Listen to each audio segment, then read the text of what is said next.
আজকে আপনারা শিখবেন হচ্ছে খুব সহজে বাইনারি সংখ্যা এবং বাইনারি সংখ্যা থেকে দশমিকে, দশমিক থেকে বাইনারি সংখ্যা।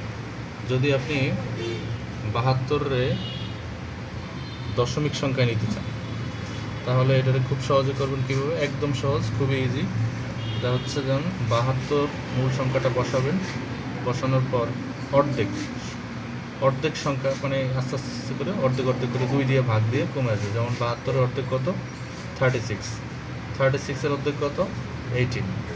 18-এর অর্ধেক কত? 9। 9-এর অর্ধেক কত? 4.5। আমরা দশমিক অংশটা নেব না, মূল সংখ্যাটা নেব 4। তারপর হচ্ছে 4-এর অর্ধেক কত? 2।